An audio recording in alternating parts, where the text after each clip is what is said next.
저는 지난 6월 달에 그 뉴스를 듣다가 이게 정말 정신이 번쩍 드는 뉴스가 나왔었는데요.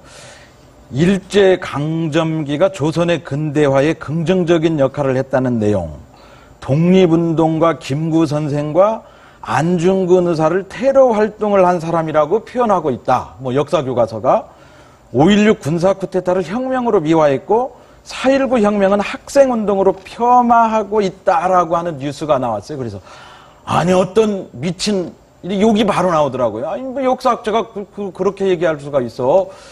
그랬는데 그 역사교과서가 시중에 나오지도 않았는데 검증 단계에 있는데 도대체 어떻게 알고 그런 논평을 했는지 이게 공당이라고 하는 민주당 대변인 배재정 민주당 대변인의 논평이었단 말이죠. 의 그 설문조사는 이거 완전히 코미디네요 보니까. 왜냐하면 이 교과서가 공개되기도 전에 이 수백 개의 이 언론을 통해 가지고 언론 기사를 통해 가지고 교학사 교과서는 친일 교과서다, 독재 미학 교과서다라고 하는 것을 집중적으로 유포시킨 다음에 그다음에 전교조 교사들 80%, 그다음에 다른 교사들 20% 섞어가지고 설문조사 해놓고 나서 교학사 교과서 나쁜 교과서야, 좋은 교과서야 이런 식으로 물어보는 거거든요. 다른 교과서들에 대해서 비교하면서 검토할 시간 가지지도 못했어요. 그렇다고 한다면 그건 코미디죠. 그거는 신뢰도 제로네요, 완전히. 이 본질적인 문제로다 좀 들어가겠습니다. 아까 그 미래엔 교과서는 이 대한민국 정부의 합법성을 인정했다고 얘기하시는데 사실은 이 다른 데서 이제 지금 얘기를 하는 거 보면 천재 같은 경우는 분명히 이 대한민국 그 정부의 유일한 합법성이라고 하는 것을 인정하지 않는다고 하는 이 인터뷰까지 했어요. 그런데 지금 이 미래엔 교과서에는 이렇게 표현되어 있습니다. 선거가 가능했던 한반도 내에서 대한민국 정부가 유일한 합법 정부다. 선거가 가능했던 한반도 내라고 하는 게 무슨 의미입니까? 그게 남한이란 뜻 아니에요? 그렇죠. 그렇죠. 바로 그렇기 때문에 이것이야말로 대한민국 정부의 합법성을 훼손시키는 근본적으로 유엔 결의를 왜곡하는 그와 같은 표현이라는 거죠. 그게 바로 문제라는 거예요.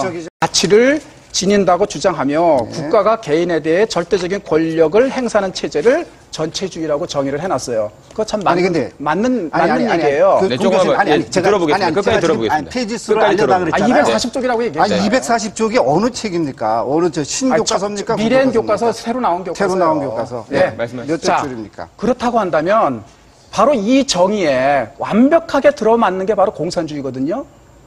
그런데 공산주의는 이 전체주의에서 빼버렸어요.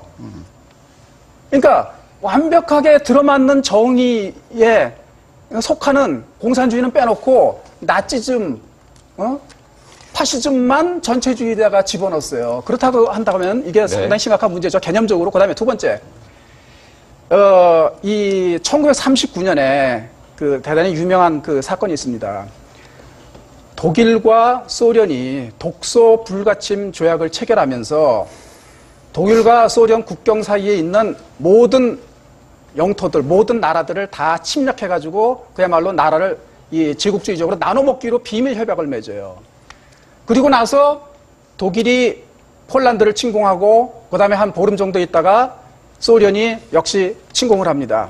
그래서 이제 전부 다 분할해 먹죠. 그런데 지금 미래엔 교과서는 독일이 이 폴란드 침공한 거는 기술을 해놓고 소련이 역시 제국주의적 야심에 의해서 발트산국 내지 이 폴란드를 침공한 거는 아예 누락을 시켜버렸어요. 그만큼 이 소련 공산주의에 대해서 대단히 우호적으로 서술한 것이죠. 그 다음에 두 번째로다가 이 미래엔 교과서는 대단히 이 정치적인 성향이 강하고 그 정치적인 성향을 학생들한테 가르치려고 하는 그런 잘못된 이 자세를 가지고 있습니다. 그건 뭐냐면은 국가보안법의 폐지를 요구하고 있는 거예요. 이 교과서에서. 그래서 뭐라고 얘기를 하냐면 노무현 정부 그 시대를 얘기하면서 국가보안법 폐지가 좌절됐다고 표현을 해요. 대한민국에서 국가보안법이라고 하는 것은 대단히 필요한 겁니다. 지금 북한과 대치하고 있고 이 공산주의 이석기 의원 사태 최근에 볼 수 있듯이 그런 조직들이 끊임없이 대한민국을 교란하고 있는데 국가보안법 필요하죠, 당연히. 그런데 국가보안법 폐지가 좌절됐다 해가지고 국가보안법이 폐지돼야 되는 곳으로다가 서술을 하고 있어요. 나아가서 임수경 의원이죠. 그 당시는 그 학생이지만은 이 허가 없이 방북했잖아요. 그래가지고 국가보안법으로다가 이 재판을 받았죠. 그런데 국가보안법으로 재판 받은 것이 잘못된 것 양 서술해 놓고 있어요. 그러면 대한민국의 지금 기본법인 국가보안법의 철폐를 학생들한테 유도하고 그것이 국가보안법이 잘못된 것이라고 하는 것을 교과서에서 가르치는 게 이게 제대로 된 이게 대한민국 교과서입니까? 미래한 교과서 옆에 계시는데 거기에 214페이지에 2개월 동안 진행된 호남 의병 토벌이라고 하는 토벌이라는 말 들어가 있어요. 들어가 있어요. 그렇죠? 네. 저거는 저 친일 아닙니까? 그러니까 적절한 표현이 아니다라는 거를. 그러니까요. 예. 수없이 많은 언론들이 바로 이 교학서 교과서에 그 토벌이란 말이 들어갔다고 해가지고 일본의 입장에서 친일적으로 서술했다고 써왔고 예. 적절하지 않다고 돼 있죠. 뭐 단어는 그런 식의 적절치 않다는 지적을 미래인 교과서에도 예, 하세요. 둘 다 적절하지 않습니다. 예. 예, 지금 여기 전부 모이신 분들이 역사를 가지고 이제 토론을 하시는데 네. 보수나 진보나 역사는 똑같다고 봅니다. 보수라고 해서 역사를 왜곡하고 진보라고 해서 역사를 왜곡하면 안 됩니다. 사실 그대로 사실을 입각해서 학생들에게 가르쳐야지 이것이 잘못되고 나가지고 있는데 이걸 나중에 어떻게 책임질 겁니까? 여러분들 생각해 보세요. 참교육이라는 참자를 붙여가지고서 가르쳤을 적에 수십 년 동안 가르쳤는데 과연 이 세대 사람들이 어떻게 평가를 하시겠습니까?